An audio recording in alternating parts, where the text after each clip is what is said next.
হংসেশ্বরী মন্দিরে যেতে হলে এই রাস্তা দিয়েই যেতে হবে। যেতে যেতে হাতের বাঁ দিকের এই স্থানগুলোতে জুতো স্যান্ডেল রেখে যাওয়া যায়। মন্দিরে রোববার গেছিলাম, তাই ভিড় বেশ পরিলক্ষিত হচ্ছিল।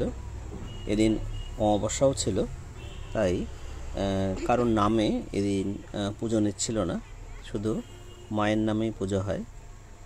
মা হংসেশ্বরী এখানে অনেকটা জাগ্রত, এবং যেহেতু এই মন্দিরটা অনেক পুরনো, আশপাশের এলাকা ছাড়াও দূর দূরান্ত থেকে অনেকেই আসে।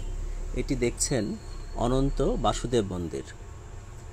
ভগবান বিষ্ণুকে উৎসর্গ করা হয়েছে এখানে। এটার নির্মাণও 1679 সালে। মন্দিরটি দেখতে অতি সুন্দর। এই মন্দিরের গা ঘেঁষেই মন্দিরের আশপাশটাও বেশ পরিষ্কার।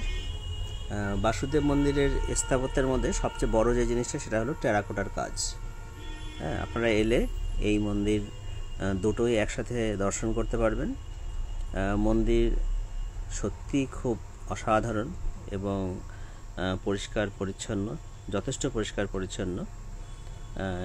রবিবার একদিনের ছুটিতেই এখানে এসে সারাদিন বেশ ভালোই কাটে।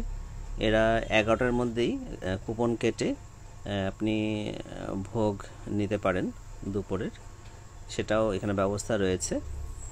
তবে ব্যবস্থাপনা আরও অনেক উন্নত করা উচিত। আশা করি পরের ভিডিওতে আপনার সাথে আবার দেখা হবে। ভালো থাকবেন। লাইক সাবস্ক্রাইব করে রাখুন।